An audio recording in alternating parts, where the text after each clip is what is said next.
And now, you're tuned in to RBLR, the home of Tampa Bay's Reveler Sports. Hello, everyone, and welcome to the RBLR Sports Podcast. We're coming at you live to the RBLR Rowdies feed. And as always, I'm always joined by my amazing co-host, James. James, if you're out there, man, how are you doing? You know, I'm doing pretty okay. We've got a game coming up this weekend. It will be a game my family and I are going to attend. In fact, that's not something that I think that, you know, everyone knows what's coming up here, but we won't give it away just yet. We've got some stuff coming up to get into. So I guess we'll keep that, we'll keep that behind the curtain just for a little bit. If there's anybody out there who doesn't know what we're talking about so far, I'm sure they do. Yeah, and as James just hinted, this is the last week before the USL Championship season officially starts. James, I can't believe how fast it really has gotten to this point. Like I always say, it just feels like it was a month ago in which the Rowdies lost that USL Championship final. But yeah, we have a packed show today. We're going to cover the major inter-conference rivals. We're going to cover this year's new jerseys that were unveiled in the last friendly this past weekend. But first, we do have a very special guest, Mr. Mike Watts. You listeners may know him from the voice of many USL Championship games on ESPN, ESPN2. So without further ado, Mike, how are you doing, man? Good to chat about the Rowdies again. We're at that time of year where I can proclaim them as favorites in the East, and then we can just see, how that roll of the dice goes for me. Well, that's a spoiler. I was hoping you would say their favorites later on in the show, but I guess I guess for now it works, yeah. But before we get on to the whole conference, James and I are going to quickly talk about the last preseason game against South Georgia Tormenta. So we tied that game 1-1 Saturday at Outlang. Our very own Eureka Wheeler was there. If you follow us on social media, he was posting pictures of the scenes of the mob and Skyway Casual celebrating the first Rowdies goal. But James, take us through the starting lineup and the result of the game, if you will. Yeah, so as Leo just hinted there, we finished the game 1-1. It was actually, one of the closer preseason games that the Rowdies have had. But again, as with every other one, we've said the big caveat is preseason. These results do not matter.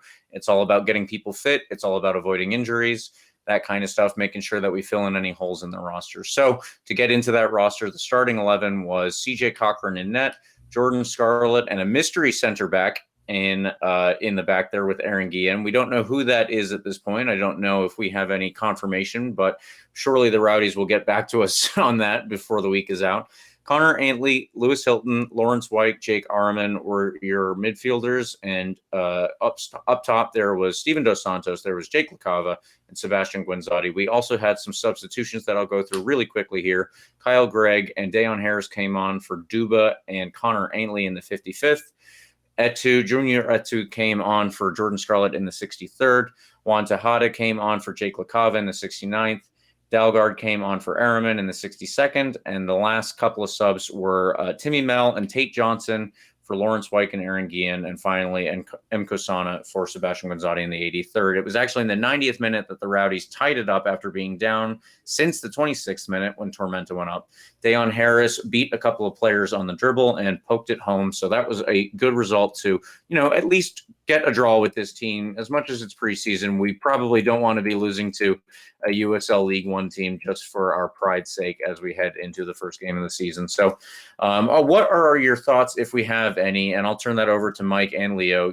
Obviously we don't have too much from preseason. Eureka has some notes for us to go through here, but what do you guys see from this? Well, first, I didn't attend the game, but our very own, like I said, Eureka Wheeler did. He has he has some notes written out here saying that the Rowdies are still figuring out their communication. I'm pretty sure it's in regards to, new players figuring out the roles, or even, players already on the team adapting to newer roles. For instance, Leo Fernandez not really playing that left wing back role anymore. Is more of a left, just a left winger or left forward, if you will.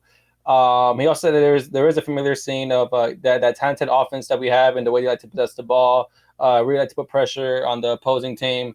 And I think the brightest spot to take away from this was probably Jake LaCava is going to be, one of the top players this season, because he is very young, very talented.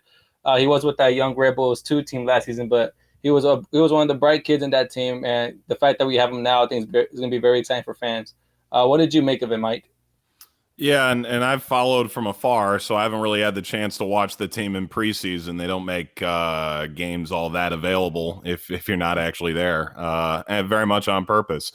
To your point, I think LaCava is a top 10 signing in the league over the offseason. I know it's a loan from Red Bull. He's built like a brick house. He runs well. He finishes well.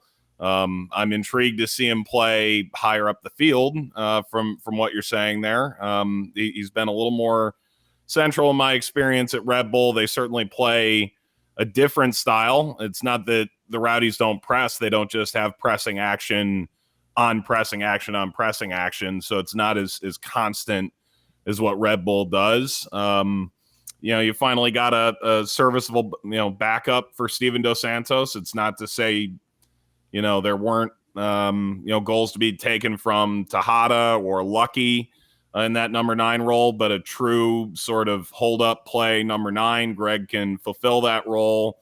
I thought Armin was a really good signing. I like both the Jakes that you guys brought in. And then, apparently there's a mystery center back that, I'm sure I'm going to be finding out about in the next week before we go on ESPN2 on Sunday. But, whether mystery center back does in fact start or not, it's tough to fill Lasso's, I'm sure size 23 boots or whatever the heck he wears. So that's going to be the big question is, he's the vocal one. Lauro was very vocal.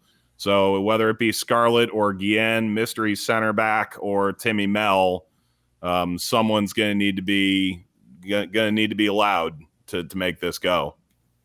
Yeah, quickly to your point, Mike, how you said how in regards to Jake LaCava, how he was more not really number 10, but more just like a center mid player.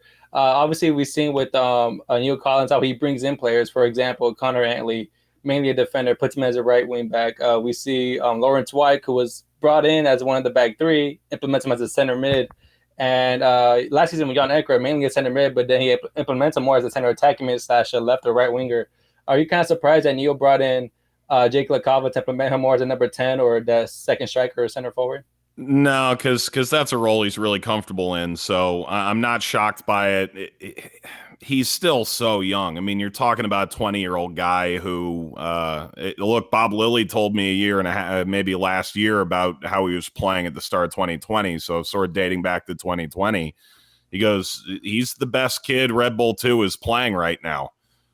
That's really high praise from the head coach at Pittsburgh.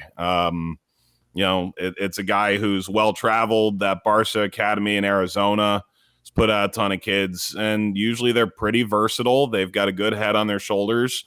The Red Bull system seems simplistic, but it's very much not.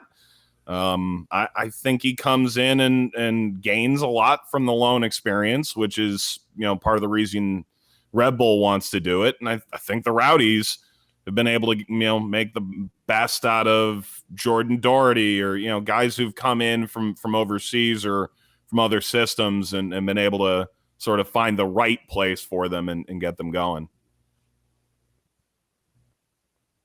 So without further ado, we'll finally get into the conference. And with that being said, there will be a new format for the 2022 season. James, why don't you get a little more in depth with that?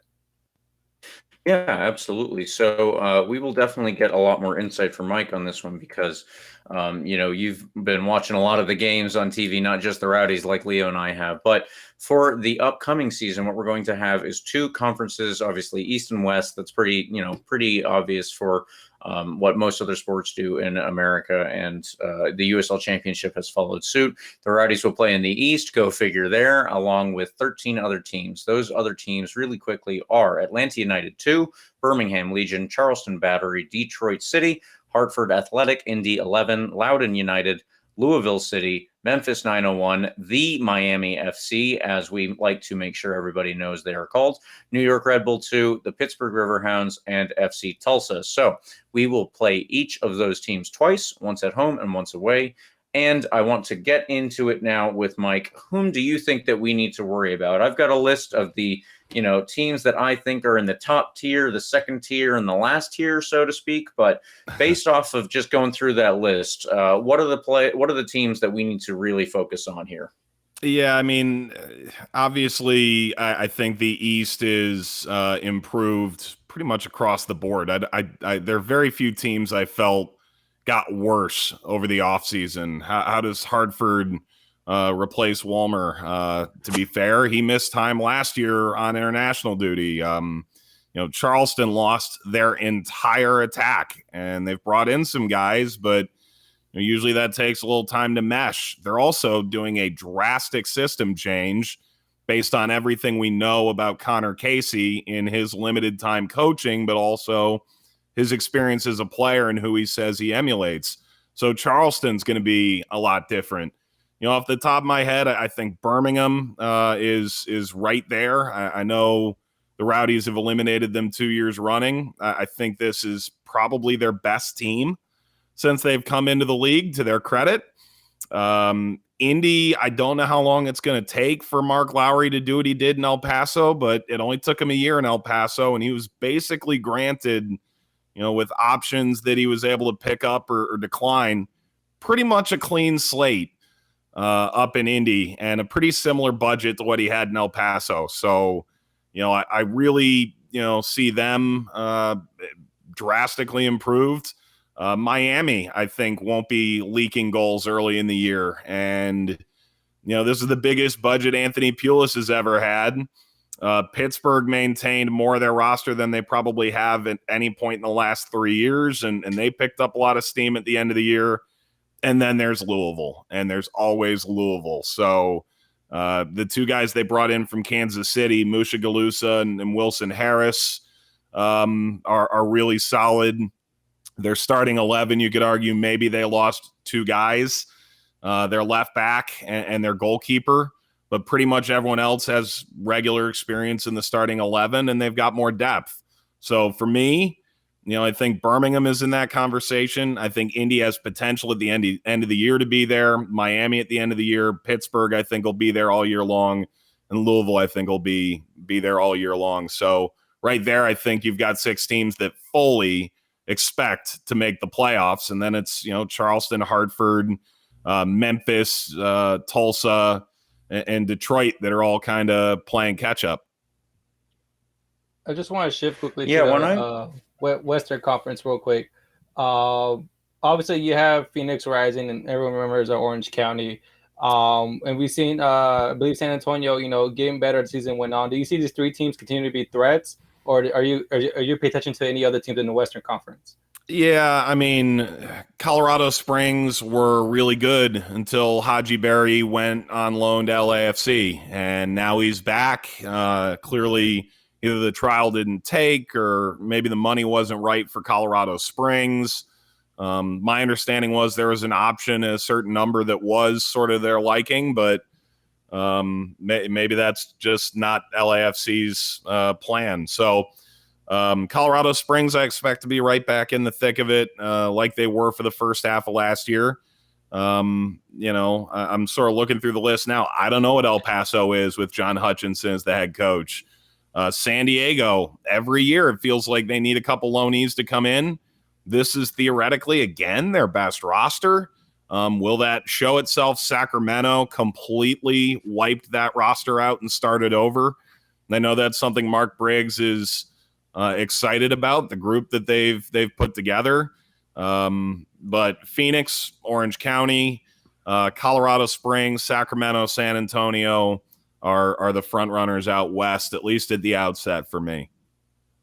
Yeah, I look out there, and I definitely don't have as much information as you guys do when it comes to the Western teams. But the Eastern teams, I thought that everything that you said was very similar to what I had. My list of contenders, as it were, was Pittsburgh, Miami, Tampa Bay, naturally, Louisville City, Legion, and then I included Memphis just based on some signings they made. And I don't want to, just list a bunch of players, because as much as I could probably go through that for myself, I'm not sure that makes the best radio. But very quickly, Memphis did bring in some big guys, and these are people that player or fans will know, even if they're rather casual fans of the rest of the league. So one, Luis Fernando, obviously he is a former Rowdies player, but In addition to that, they brought in a couple of guys from both the league above and the league below that were doing very well.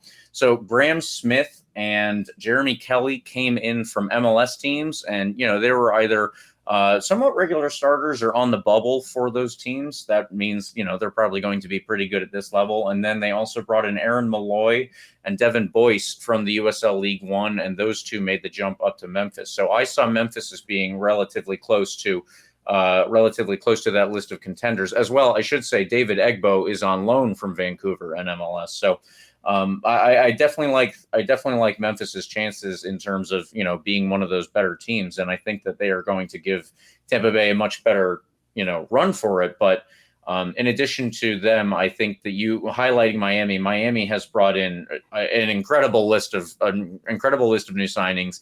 Another former Rowdy over at Miami, and that's Kyle Murphy after an incredible season that he had at Memphis.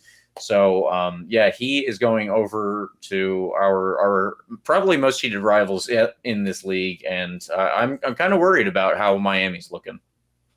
Yeah, I'm a little tepid on their number 9 situation as it stands right now. I'm not sure that Murphy's by himself a total game changer, and I'm intrigued to find out.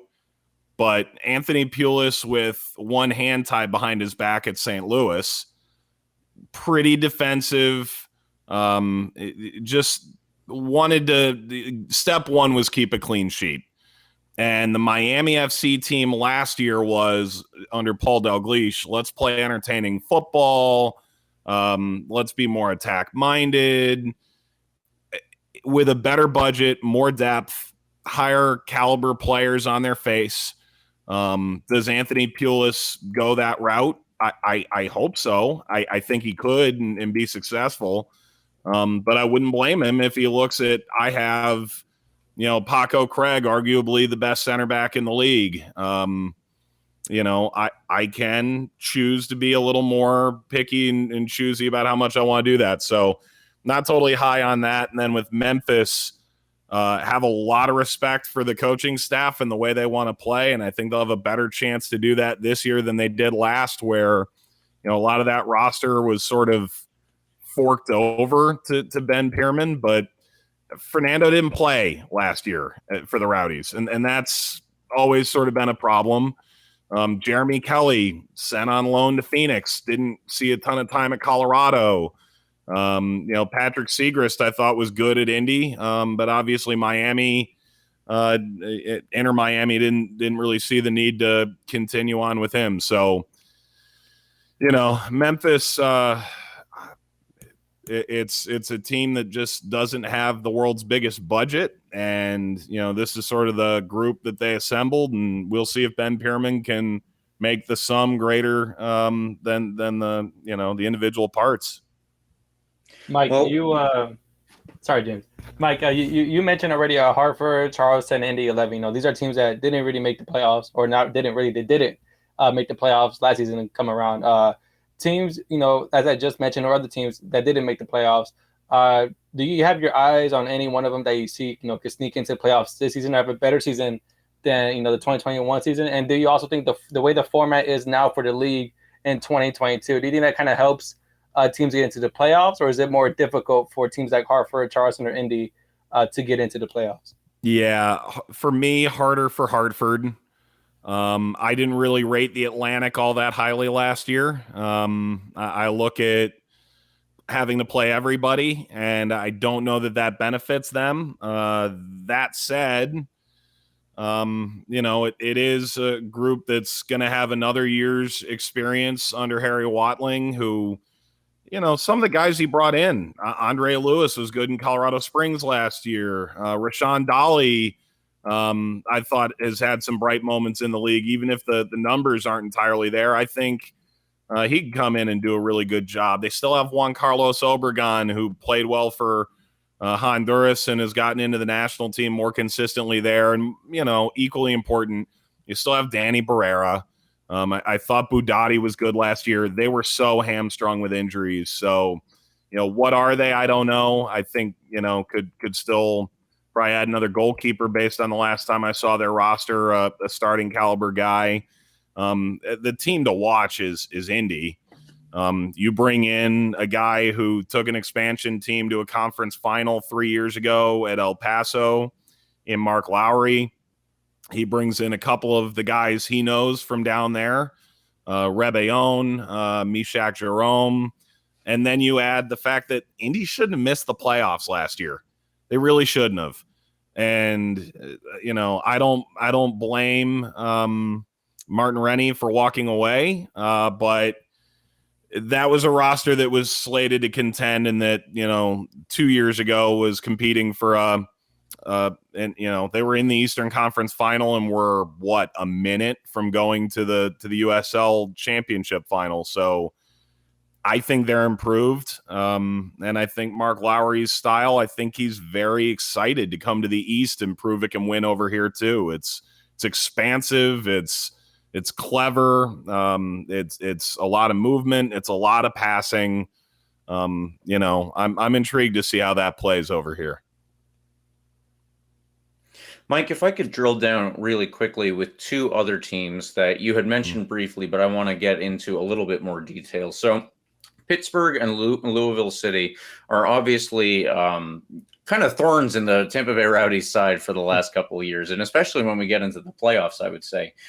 Pittsburgh, I think, most notably lost their goalkeeper, but they did bring in some very good defensive signings from the college ranks. And, I don't need to go through those guys as much because I don't know if people will recognize them quite as readily as, you or I might. But one player's name that they will recognize is Dane Kelly. And that's obviously a very big signing for them. So, they've made those signings that I think will really help them out at the back, even if they have lost their goalkeeper. And then very quickly, if we look at Louisville City, they have lost a couple of players on the defensive side, Pat McMahon, Jonathan Gomez, and Alexis Suai, who used to play at the back. But I think that they also brought in some pretty good signings at the back as well, when they have this Spanish player, Ian Soler, who comes over actually from a Polish club, oddly enough.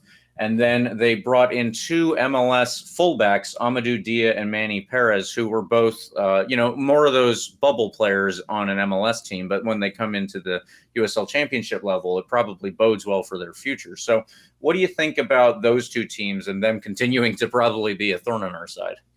Yeah, for me, Pittsburgh is constantly greater than the sum of its parts. That's the Bob Lilly way. Dane Kelly, we've seen some sort of, how do I put this? Guys who take out the trash goal scorers do really well for Bob Lilly. Dane Kelly doesn't miss bunnies. That's not the way he operates. That's why he's close to 100 goals. That's what he brings. Can he handle the pressing and the defensive responsibilities? Historically, Bob Lilly has gotten players to buy into that. Still have Canardo Forbes. You still have Alex Dixon. Russell Cicerone comes off the best year he's ever had. And let's say this about their goalkeeping situation. I don't think they've ever spent real money on a goalkeeper. Tomas Gomez, Vidiello,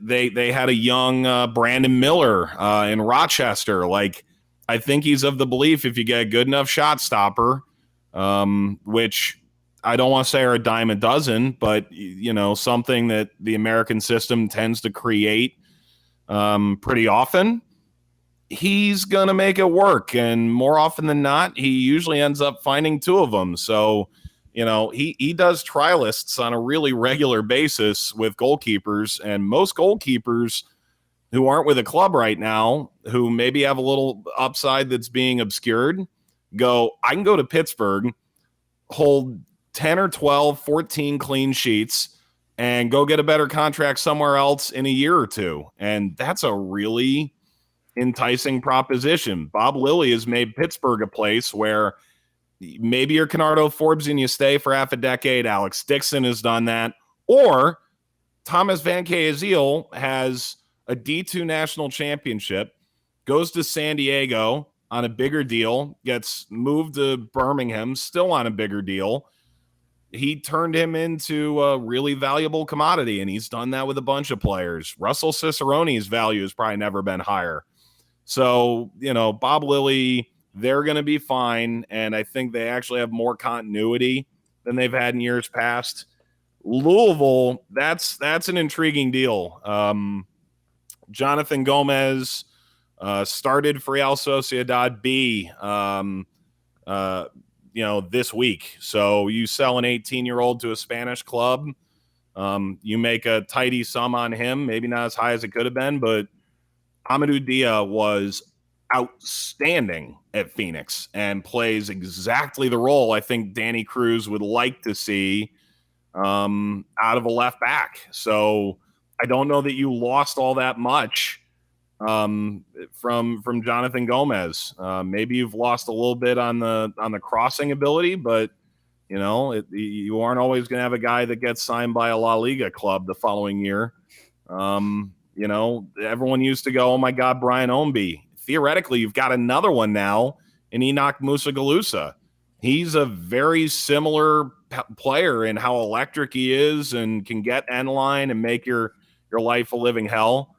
And then I think they've upgraded the number 9 spot. Cameron Lancaster, a little injury prone, but Wilson Harris has shown he can score at this level consistently with Kansas City. Their center back position with Tosh Sharpie and the emerging Josh Winder is in a really good place. Their midfield basically unchanged year over year.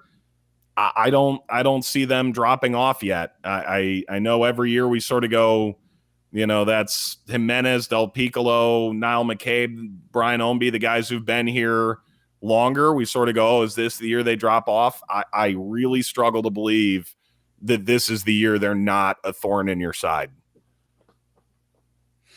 Yeah, that's kind of what I was thinking too, in all honesty. There are a couple of other big name signings I just want to go through very, very quickly here because obviously, like I said, people might not be as familiar with every single name that we go through when we are talking to the Rowdies fan base. But Charleston Battery did make a couple of very good signings. Preston Kilwine they brought in from Pittsburgh, and Augustine Williams, who was originally with LA Galaxy 2, and then he did so well that he got signed by the LA Galaxy MLS team. He is here now in the USL Championship. And the one other big player is Matteo Rotaccio, a U.S. youth national team player who's on loan from Liverpool. So someone that we need to keep an eye out on. I think that Charleston will probably be more in that second tier if I had to guess.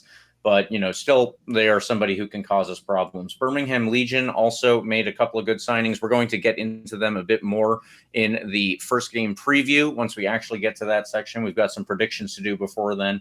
But, there are a lot of guys going around this league that I think are going to improve a lot of different teams. The one thing that I wanted to mention other than that was Detroit seem like they are going to be a good project, but maybe don't have the roster build just at the moment to give us the trouble that I'm sure their fans would prefer they do. So at this point, Mike, I would like to ask, who do you think is probably the favorite to win the Eastern Conference? Is it definitely the Rowdies like you started off, or were you just hyping up the fan base here? Yeah, it's possible. I knew that most people would hear that, call it a day, and move on. They're gonna gain you 100 followers on Twitter. Yeah, now they're gonna listen to the whole thing and just be devastated. For me, they're the favorite. You're coming off, whether it was record setting or close to it last year. You're coming off that many points. I know you lost Lasso. I know you lost Loro. I think Lasso's a bigger deal than Evan. But I think you've backfilled that position pretty well. I think it's pretty telling that your starter in the final is not the starter day one, because I know they have high hopes for Rosarena as well. So that's kind of intriguing. At least the last day of preseason, we'll see what the first game brings. But,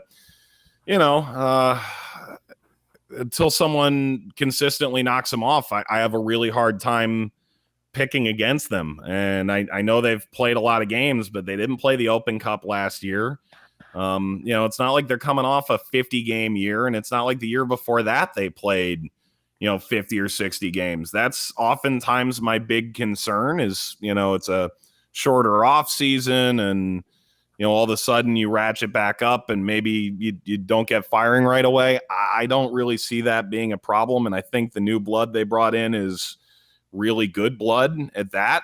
For me, I still think the Rowdies and Louisville are the two top teams. And again, could Birmingham, Miami, Indy, Pittsburgh, Hartford, could get into that mix. Charleston, if they really take to what Connor Casey is selling. And to your earlier point about Rotaccio, Connor Casey played at Mainz for Jurgen Klopp.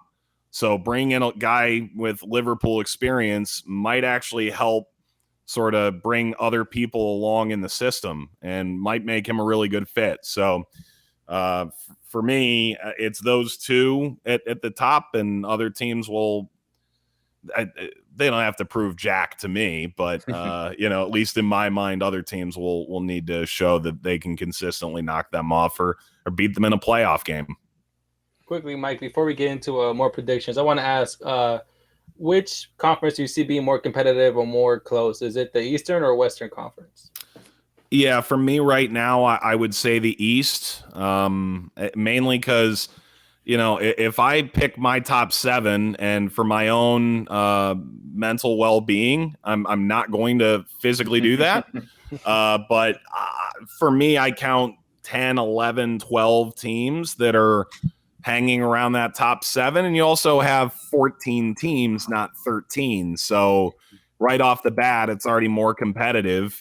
Out west, I think RGV dropped off. I think Monterey Bay is a really I think they've got some work to do. I don't know if they're ready. I think Las Vegas isn't there. I think Galaxy 2 with a new coach, I'd struggle to see them there.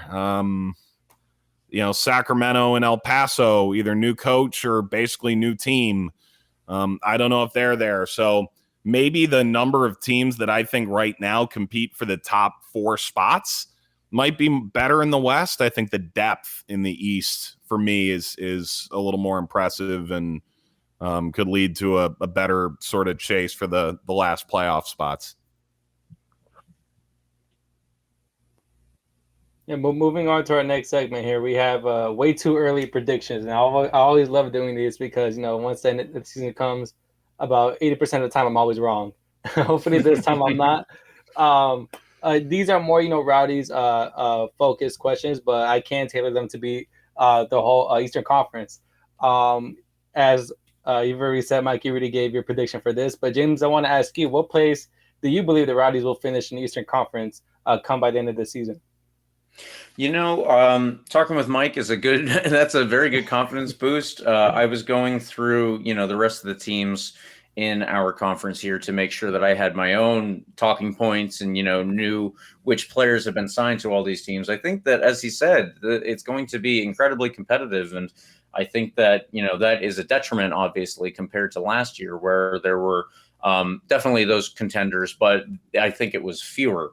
So I just am not sure that I see the Rowdies finishing on top of the Eastern Conference as much as we've gone through that here. And I'm going to say they are probably going to finish second overall. I think that it's just going to be the case that, Birmingham, the first team that we played, they are going to look very good. But there are also the other teams who are on a level that they were very close already last year. And then you look at the players that, let's say, Miami have added, and even Pittsburgh has added. These are very good teams now. And Louisville City, I think we're going to have to see, in my opinion, how it gels. But it's not like they haven't replaced the guys that they lost, which weren't a ton overall. But it's not like they haven't replaced them with quality talent, as Mike said. So I think that the Rowdies are going to finish second, and who finishes first, I actually don't have a perfectly good idea at this point. But what about you, Leo? Who are you looking at?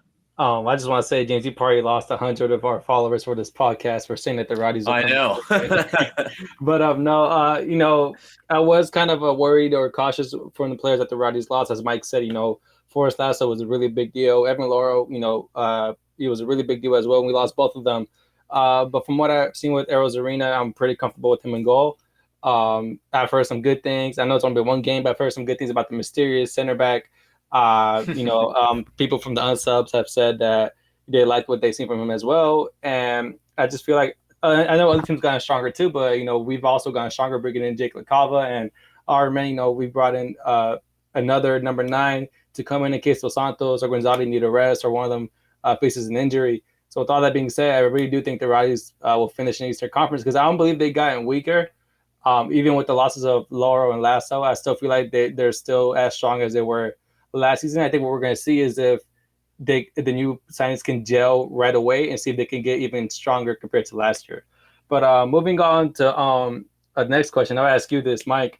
Who do you think would be the season MVP? For the league or for the Rowdies? For both. Yeah, give me the league first and then the Rowdies. Yeah. Gosh. I know it's a loaded question. Yeah, isn't it though? I mean, the league MVP is almost always the Golden Boot winner. So, off the top of your head, your first thought is if Claudio Repetto wins the starting job in Phoenix, they're the team that likely scores the most goals. I think Guenzati is in that mix again as a goal scorer. I think Cameron Lancaster, if he stays healthy in Louisville, is in that mix. It's tough to pick this early because basically, historically, you're just picking the Golden Boot winner. Is sort of what I've come to find. For the Rowdies, it's a little different because it's it's more like the supporters award than it is than from the league, where actually you take into account who's the best player. People sleep on Aaron Guillen. I think people's eyes are going to be opened if they kind of keep the defense where it was. I think that may open a couple of eyelids to what Forrest Lasso's gotten a lot of the accolades, and I think Guillen's probably been a bit underrated. But Guenzati's an obvious pick, and I'm intrigued to see Jake LaCava in this system. I'm really, really intrigued. Who's your MVP, Jake? James, sorry, Jake. I'm thinking of Jake LaCava. James. Yeah, so that again, that's going to be a difficult one. Last year, we were going through who we thought might be the most important players. So obviously, they were Sebastian Guenzati at points, Lewis Hilton at points, Forrest Lasso, and Evan Lauro. I think were the 4 that we narrowed it down to. We've only lost, we have lost 2 of those players, but we've only lost, the actual hole in the roster, which is probably filled now, was Forrest Lasso. So does Lewis Hilton maintain the exact same level of importance? Are they going to continue to be the same shape most of the games that they were all this past year? I'm kind of thinking that that's what Neil Collins is obviously shooting for. So if that's the case, then Sebastian Guenzati has a very good chance to do what he did again last year. I don't think that it was a fluke by any means. He's obviously proven his ability to score at this level. And if he's got all of the right pieces around him to provide him with the service that he needs to get all of those shots off, then he can definitely be, just about the same player he was last year. If we don't have Forrest Lasso taking up that gigantic role at the back that we know him for, then he's obviously out of the picture. And do we look at the new center back? I can't say who that is because we're unaware at this point. So I'm just going to have to go ahead and say it's between Lewis Hilton and Sebastian Guenzati, and for me it will probably be Sebastian Guenzati. I can't believe neither of y'all mentioned Steven Dos Santos. Like, I know he had to face some time on the sidelines last season, but that man, whenever he plays, he looks unstoppable. So for me, it's got to be Steven Dos Santos for my way too early prediction. Mike, I feel like you want to say something on that. He doesn't take the penalties. If it comes down to goals, it's going to be Seba. But Seba does, and he missed that critical one in the championship final. He did, and it's like the first time he missed in 2 years, which is friggin' brutal. But and it turned the whole game. I feel terrible for him. But yeah. The thing about Dos Santos, I think that was the 5th time maybe or 4th time that he had 10 plus goals in a league season. Like, he's always going to have you right in that mix, and at his best you can play your entire sort of system through him for large spells of a game. And I don't know that Guinzotti gives you that. So if he's healthy and playing at his best, 100% he's in that mix. I was kind of worried you would disagree with me there for a second, but I think we just have different. No, you're on to something. Yeah. Mike, this will be for you. This is just regarding the just the USL Championship, not really the Rowdies specific. James and I will get into the Rowdies specific, but who do you think will be the best new signing of the season in regards to teams bringing in new players and stuff like that? Again, I really liked the Jake LaCava move. Like I think that's probably wildly underrated. I'm sort of peeking through a few of my notes because it's funny, as a play-by-play announcer, you're basically just trying to get ahead as early as you can and try and give yourself a shot when everything sort of rains down on you. Charleston bringing in Augie Williams, I thought he sort of got out of rhythm last year, going up the Galaxy and then coming down, and I'm not sure that really benefited him. I think I'm going out on a total limb. I think Carlton Belmar is literally the perfect fit for Colorado Springs.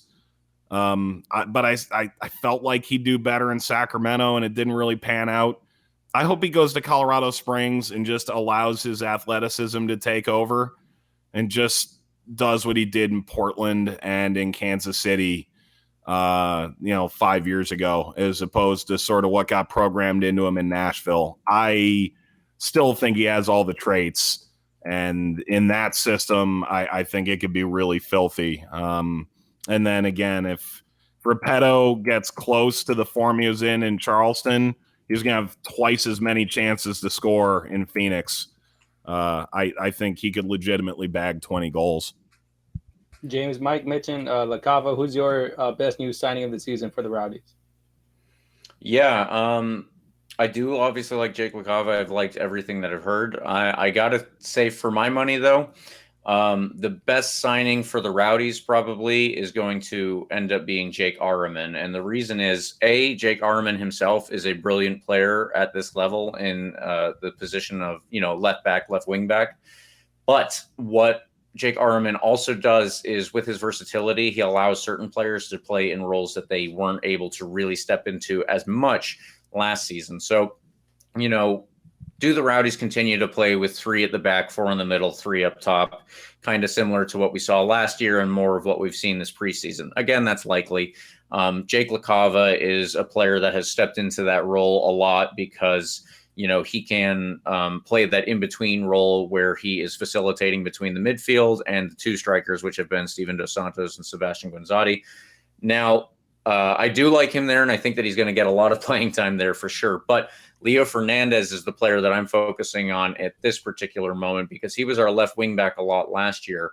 And he is a player who has, obviously, because of where he's played, a lot of defensive capability, and he's got a lot of acumen in that role.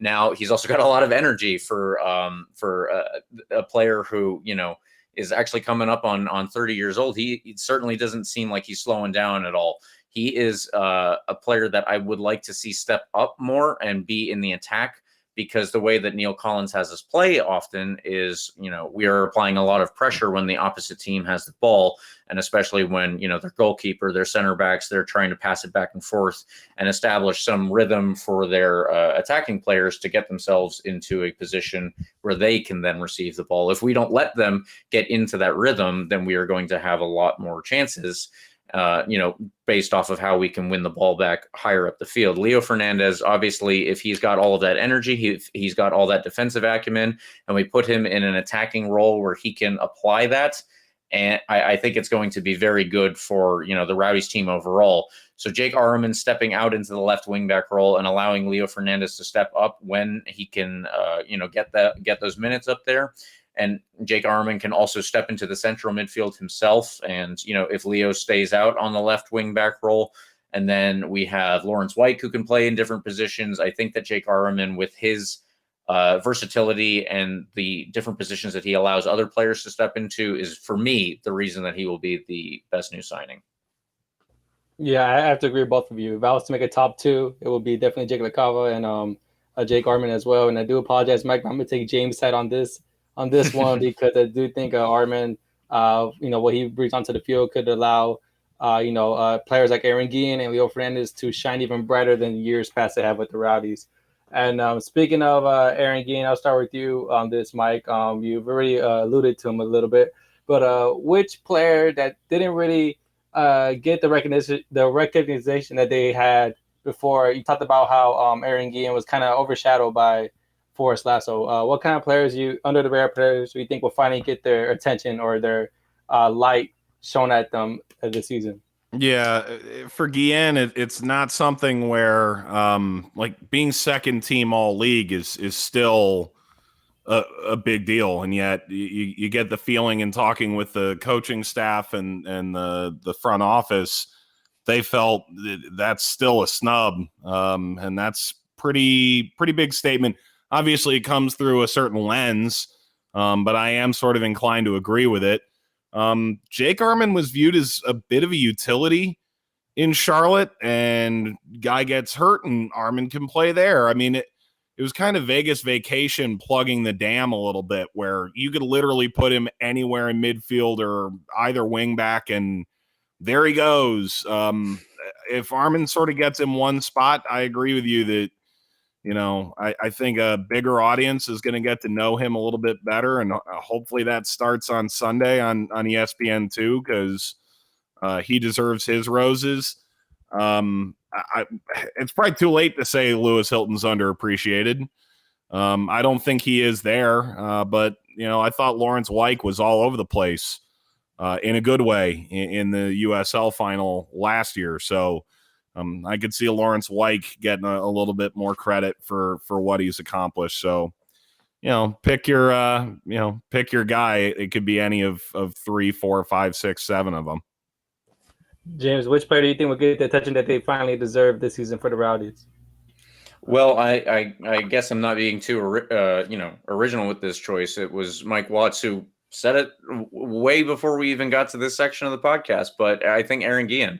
Aaron Guillen was probably one of the top defenders in the league last year, and he was named to the second league overall, or the second team in the league overall, because there were already 3 Rowdies players on the first team overall, those being Sebastian Guenzati, Forrest Lasso, and Evan Loro. And those guys obviously all deserved it. Forrest Lasso has, turned this incredible season that he had into a move to a top flight league in Europe. That's not nothing.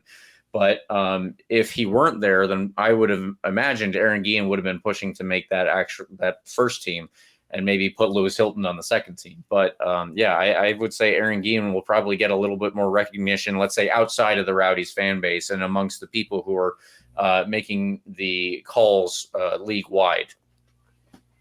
For me, I'm going to have to go with the goalkeeper position. I'm going to go with Raiko Arozarena. I actually thought he played well at that championship final, but, because of Evan Loro, he didn't barely get any minutes at all on the field. But, I did receive training sessions, and he was a pretty good guy. It was just, Evan Loro was phenomenal, the best goalie in the league. So, obviously, for Raiko, he was never going to get playing time until Evan, had that unfortunate injury. And Raiko, I think he lived up well to the hype and everything in regards to the U.S. Championship final. I feel like he'll finally get, he'll get to showcase his skills this season and be a reliable man, in that goal. We have, I believe, two more of these questions, and this one I'll start with you, James. Which new signing and this might be a harsh question. This might, not sit well with our listeners. Which new signing this season for the Rowdies do you think will be a flop? Last season we've seen Luis Fernando didn't even get a single minute on the field with the team due to injuries. James, who do you think will be, not a player that we signed that, quite won't live up to the billing? Well, it depends on what billing we're looking at. I think Jake LaCava has already worked his way into, the starting 11 pretty much. So is it a flop if he doesn't, stay a starting player or something like that? I don't know. Maybe we need to look at the goalkeeping role in terms of, who gets out there. Is Rico Rosarena available to start or able to start, or is CJ Cochran starting? I'm not entirely sure. Maybe it's one of the defenders that's been brought in. That's an interesting question. If I had to put my name on one of them for sure, and you only want me to do new signings now. Yeah, new signing. Okay. If that's the case, I will say that, you know what, I'm just going to go ahead and say, for the sake of it, for the sake of putting my name out there, Jake LaCava will be the flop signing. Mike, I seen that little laugh of yours. Was that not a good laugh, I'm guessing? Again, young player, first time with, a new pro club. You never know, but what are expectations, right? I mean, Junior Etu trying to get into midfield is a tough ask. Now you've got the Open Cup and you've got more games. There should be a role for him, and in Charlotte, he was well appreciated.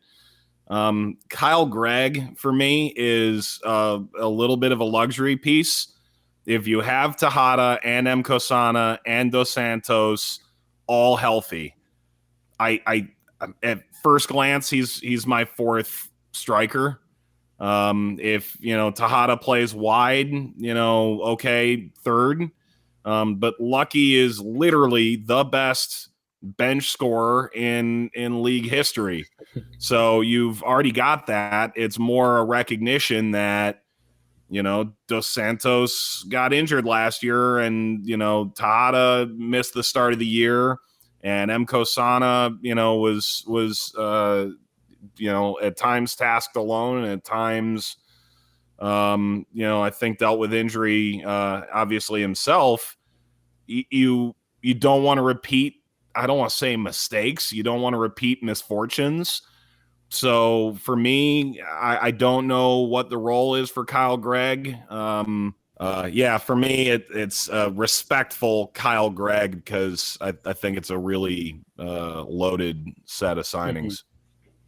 Yeah, for me, I understand where both of you are coming from, but for me, I think it's going to have to be Timmy Mel. I feel like coming from Loudoun United, who was a worst place team in the league, making that jump to the best team in the league. If we're talking about last season, and that's the Rowdies, I feel like he's gonna kind of struggle to find his role within that back line, especially with that new mysterious center back, and the fact that I feel like Neil Collinsville might trust either Lawrence White or Connor Antley preferred in that back three over Timmy Mel. I just feel like he's gonna have a hard time finding time on the field. Honestly, I only see either him making appearances as a substitution or as a rotation to give other players rest. But Mike, you really alluded to it. We're going to talk about the U.S. Open Cup for predictions there. How far do you give? I'll start with you, Mike. How far do you give the Rowdies in the U.S. Open Cup, and also which USL team do you think will make it the furthest in the U.S. Open Cup? Ultimately, it all comes down to the draw. So for me, to a certain extent, I haven't seen the entire draw. I'm looking at the Rowdies now, and the Villages and Wolves, and then obviously the next round hasn't been picked yet. So, there's certain teams, Oakland getting Greenville. That's tough.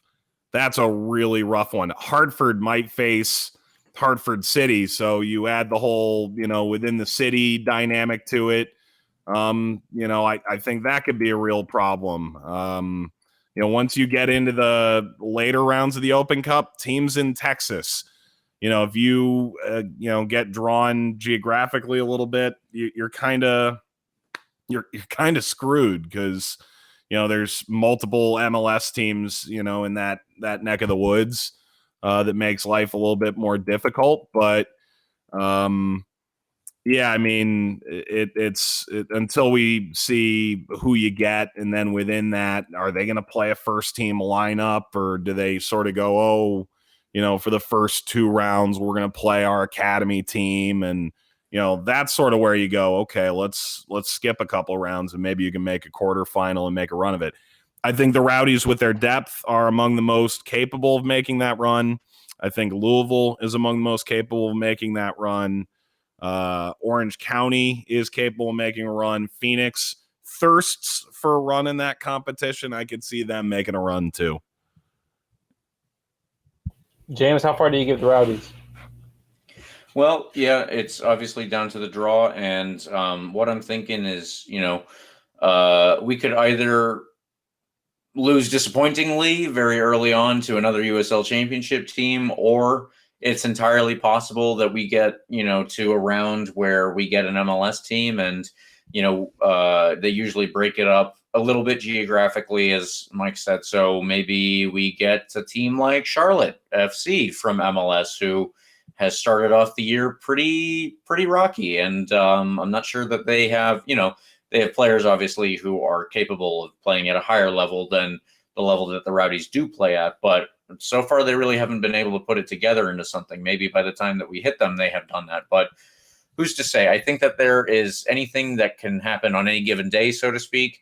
And if we get some really lucky draws, we get, make it to the round where MLS teams are added in, and we get somebody like Charlotte FC, we get somebody like Inter Miami, who has again started their season pretty rocky. I'm not sure how it's going for Phil Neville with all the money that he's being paid, but yeah, I think that we could have some good luck there, and we could probably get far, provided we get something going our way. And obviously, we make sure that if we do get some USL Championship team, whoever it might be, we take it as seriously as we can, so that we can show more than just the USL Championship level that we are capable. Yeah, my prediction is that I think we'll reach far enough to where we do eventually face an MLS team, and from there, I don't really know what will happen from there. But I feel like we do have the talent and the depth and the roster to make it that far. But that's gonna do it for our way too early predictions. And finally, James and Mike, we have reached the segment where we talk about our first game preview. James, I'll hand you the keys and you can take it over from here, man. Yeah, well, we have what we've all been waiting for in this short but long offseason. We are playing our first game of the USL Championship season for the 2022 year this upcoming weekend, and that will be on Sunday at 5 p.m. in Birmingham, Alabama. It will be on ESPN2. I believe, Mike Watts, you will be covering that one. Yep, with Devin Kerr, 5 Eastern time, flip on the TV, and there will be. Hey, Mike, quick question. How is it working with Devin? Because I see his social media stories. He's one of the funniest guys I see on there right now. Yeah, well, and we've been making a few videos to promote. God, nothing's public yet, so here we go. I guess this exclusive. Promoting sort of. We're back on Sirius on Tuesday. We're back for the game on Sunday for the lead national package. But I mean, we're two sort of tortured souls in the idea that we like making content, we like being goofy, and no one appreciates good bourbon the way Devin does, which makes him a fun companion to have on the road. And yeah, I mean, I say it to decision makers, and I say it to podcasts, and I say it to friends. Devin will call World Cup within the next decade. I'm confident of that. Yeah, I have to agree with you there. I love listening to you guys, and with all due respect to the local broadcasters here, whom I also do love, I think that you and Devin do probably the best broadcast in I would say, much better than the guys who do the MLS level stuff. I think that they're all pretty bland generally, but yeah, I love when you guys are on. I think that you have incredible chemistry and also obviously a lot of great things to say, but we'll get back to this game that we've got coming up. Away we are, like I said, in Birmingham, Alabama. I will be taking this road trip up there to see the game along with my family. My sister coaches up there, so she is gracious enough to let us stay around, not in her dorm, but around, and show us the area. We'll be sitting in the section 122 if anyone else is going. I believe I got somebody else on the Ralph's Mob Discord aware of that. The tickets were all $7, so you can't beat that. We don't have too much to go on. Obviously, it's the first game. We do have the roster from last year, and Birmingham Legion were, of course, one of the better teams in the Eastern Conference. They nearly gave us a scare moving into the Eastern Conference Championship because we were only able to beat them 1-0 at home. They have only lost one big player obviously it is a very big player. Anyone who is familiar with this league should also be familiar with JJ Flemings. He was sold to Toulouse in France. They are in the French second division, but you still have to think about, a move over to the European leagues. That's obviously a very big move. And I think that, JJ Flemings, when he got this opportunity, he could have been super excited to take that. And, good luck, obviously, to him over there. I don't know how many times he's played so far, but when that's the only player who has been lost from a team as good as Birmingham were, you have to start to kind of wonder. And in addition to that, they made a couple of very good signings. So very quickly, Matthew Corcoran, he is a player from FC Dallas's academy system. He's actually only 15 years old, but he has an incredible skill set based on everything that's been said about him. You have to wonder, a player who is in the FC Dallas academy. He is moving to the USL Championship level when FC Dallas has done as good at selling players to Europe as they have done. He has to be thinking for himself that he is ready to make a move to Europe as soon as possible, and that's the day that he turns 18. USL Championship is a very good league for selling these players over there when they are, as soon as they are capable of making that move, like Jonathan Gomez from Louisville City, a player we've already highlighted a couple times today. So I believe that's what Matthew Corcoran has in mind, and he is moving to Birmingham to try and showcase himself in the hopes of moving there. Like I said, as soon as he turns 18, he's going to be a very good player, even if he's not playing immediately in this first game of the season. Marlon is another player. He is a Brazilian who has been around this league, all over the place pretty much, and he's going to be in their attack. He's going to be a very good player. And one player that will be extremely familiar to Rowdies fans is Enzo Martinez. He is an attacking midfielder whom they signed from Charlotte Independence. Charlotte self-relegated, so he wanted to stay in this league and continue to play at the level that he has proven himself capable of. He moves over to Birmingham Legion, where he will add to a very potent attack and probably replace JJ Fleming's pretty straight swap there. So this is a very good team, as I've already said a couple of times. I think that, everybody can figure out if they had the team to get to where they did last year, and they have only lost the one player, replaced him with both Marlon and Enzo Martinez, I think that they are looking very good for this year. So we are going to do our predictions, but beforehand, I want to get back to you, Mike Watts. Please expound upon what I've talked about with the Legion here. You've got some more notes, I'm sure, on what you expect for lineups and what you expect for their formation. Maybe from the tactics that the coach would like to put this team into. What do you see for the upcoming year? Well, and thankfully for Tommy Sohn and Jay Heaps, I have not spoken to them yet, so I can't possibly spoil anything ahead of time. We usually talk to them a couple days out from the game.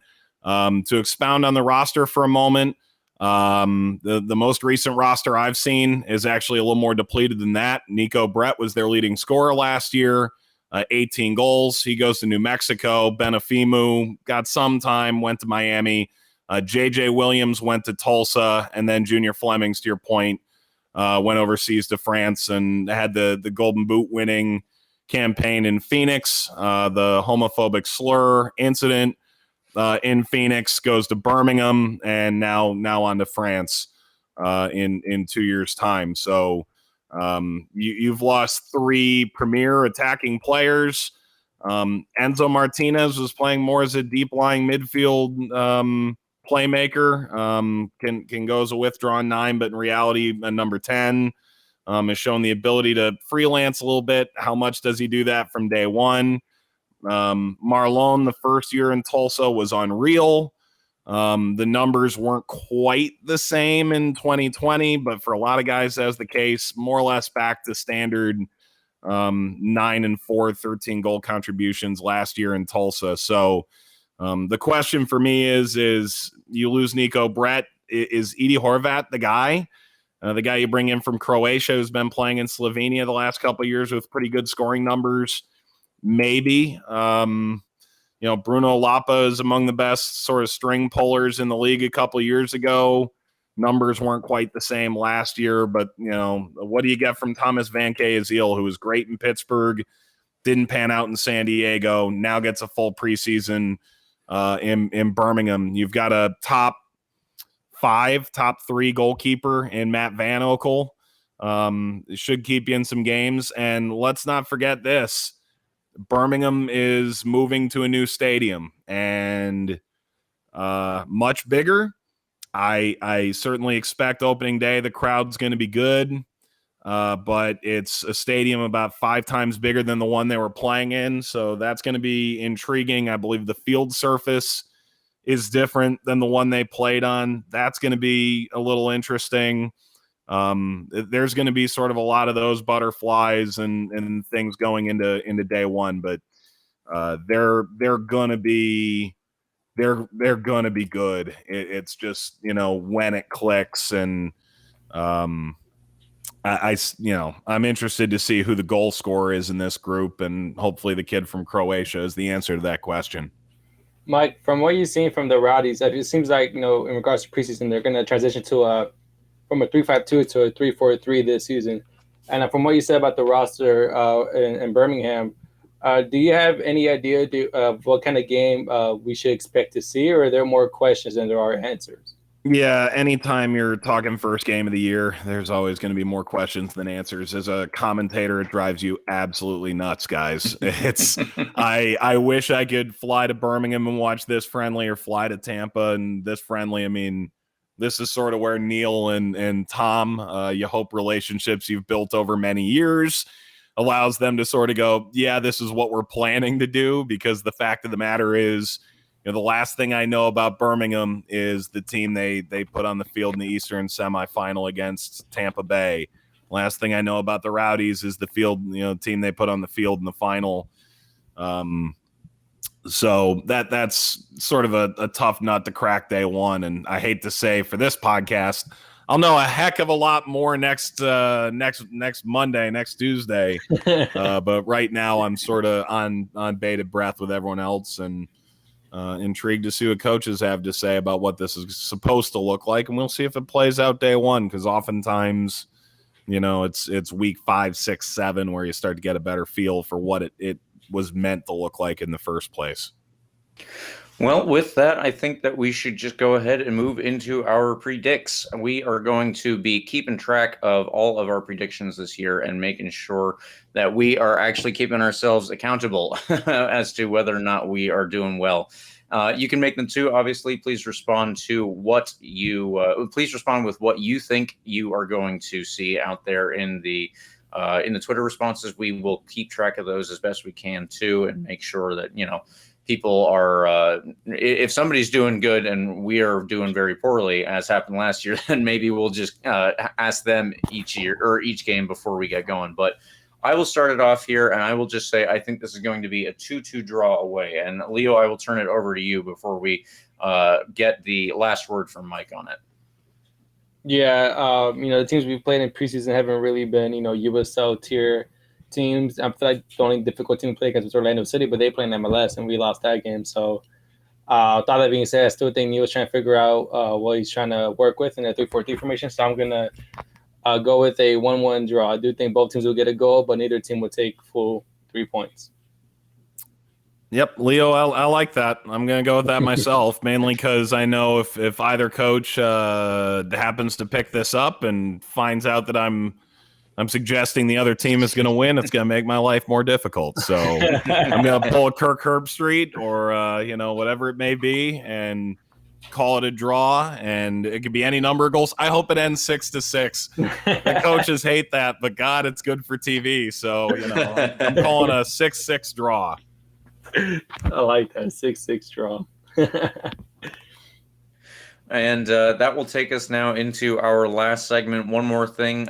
We just want to say, obviously, everyone tuning in, we thank you for doing so. Liking and subscribing is free, but if you do possibly need some new clothes coming up this year, maybe you are thinking you want to support the Rowdies a little bit more and support RBLR Sports, you can support some other teams as well there. But if you would like to do that, you can head over to shop.rblrsports.com and check out all of the designs that we have going on there. It is for not just the Rowdies, but the Rays, the Bucks, the Lightning, and the new team, the Bandits. We have a lot of good stuff over there. If you would like to do that, there will be a link in the description, and you can use the promo code COYR for 10% off. So obviously, please check that out. And I want to say, don't forget our recent history series on the old Rowdies and the old NASL. If you have any feedback, let us know. It was a real fun time to put that together during the off season and cover some weeks where we didn't have any Rowdies signing news or any games coming up. But the last thing we want to discuss before I'll turn it over to Leo really quickly here, our new jerseys from Puma are out. We have some hoops in the front. They don't continue all the way around the jersey. There are stripes down the side. It is obviously of the pants. There are obviously in our beautiful green and gold colors as everyone expected. And the socks also have the hoops. Leo, what do you think of them? I think that they are pretty good looking, especially for, Puma coming out there and their first go around with the Rowdies. Yeah, no, I mean, a lot of big teams and, just the whole atmosphere of soccer have been, transitioning to Puma. And so far, their jerseys have been really, really good. And, I'm not surprised that the Rowdies jerseys came out good, too. And obviously, I'm being biased. But I think, the green and yellow stripes all around the socks, those hoops, I feel like they look really, really clean as well. I've always liked the green and yellow jerseys. James, I have a question. Are the away jerseys and the third kit jerseys, those are going to remain the same for this season, right? I haven't necessarily seen any confirmation on that one way or another. So either we will see in the upcoming week when we have an away game to start the season, or they will be, the colors that we already know from the previous away game jerseys. Yeah, well, if it stays the same, then I feel like all three jerseys once again look really fire. Mike, I don't know if you've seen these, but any fashion takes or any first impressions from the jerseys? Yeah, the kits are awesome. I'd want to wear them. Hoops, from a broadcast perspective, are a nightmare. A nightmare.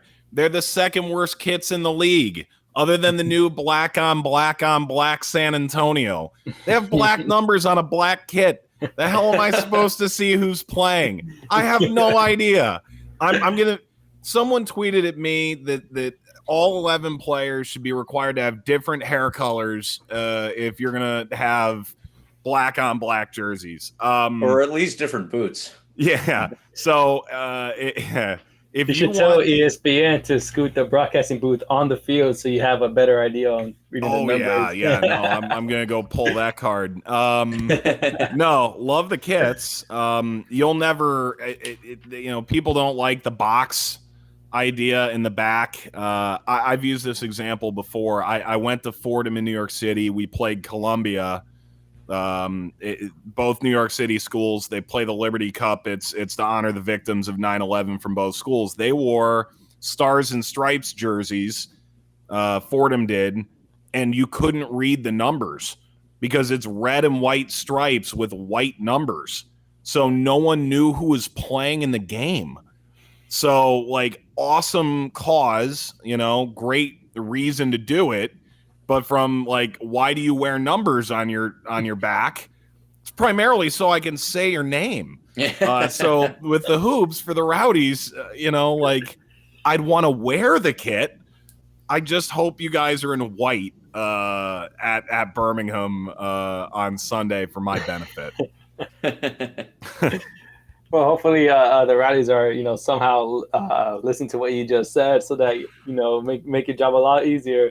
Hopefully, right? But please, Lee, I know you're listening to me, Lee Cohen. Please, I'll send him a text tonight and ask him, "Hey, man, what jerseys are you wearing?" Yeah, I certainly don't want to kill the mood or anything like that, but I do want to say this one thing before we get everyone on out of here. I'm pretty sure Mike and James, you both know, recently Stanford goalkeeper Katie Meyer passed away last week. She was a senior at Fordham School, and she was starting goalkeeper for the team. It's been confirmed that she passed away due to self-conflicted issues. And I just want to take this moment to say, for everyone who's listening, to make sure that you checking in with your friends, your loved ones, and also yourself to make sure that you're doing great mentally. And if you're not, seek help, seek your support group. There's no shame in that.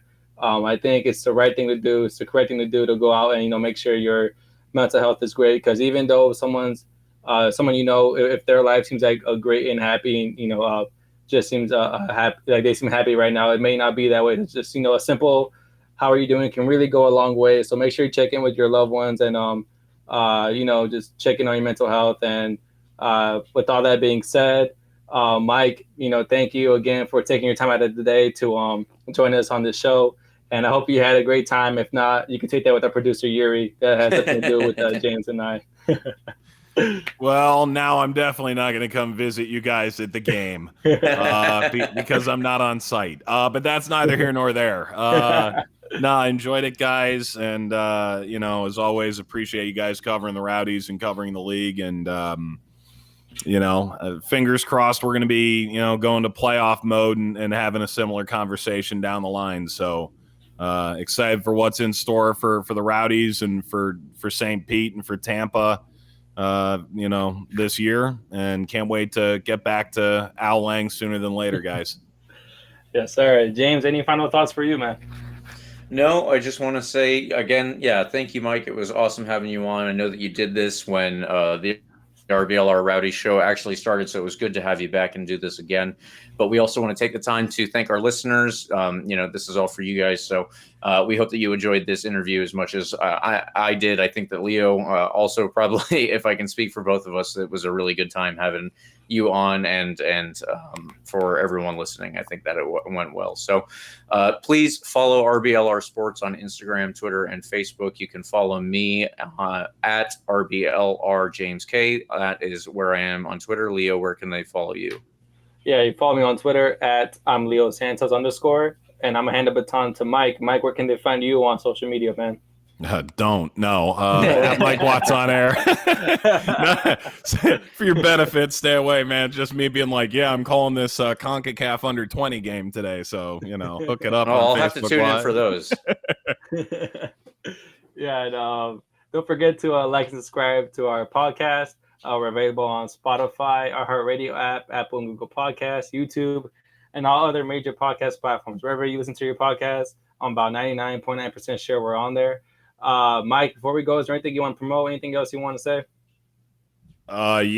Please watch the game. If obviously, I'm happy that James and others are making the trip up there, but for those who are not, 5:00 p.m. Eastern time, ESPN 2. It matters that the ratings are good. Keeps me employed.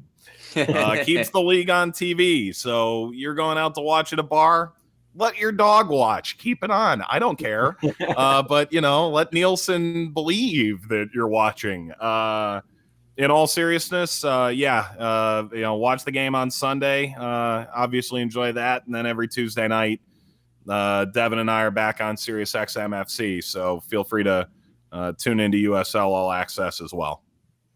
I heard that from Mike. If you want to support the league, no matter if you choose to side with the Rowdies or Birmingham, if you're just a neutral, just watch the league whenever it's on ESPN, ESPN2. July 20th when Phoenix is playing Louisville, it is going to be the biggest hate watch in St. Pete history. All you people are going to be like, you. Yeah. They might get some stick for us for having you on here, but it's all good. So with all that being said, thank you listeners for your time. And as always, come on, you Rowdies. Come on, you Rowdies. Thank you for tuning into this presentation by RBLR Sports. On your way out of the stadium, please remember to like and subscribe.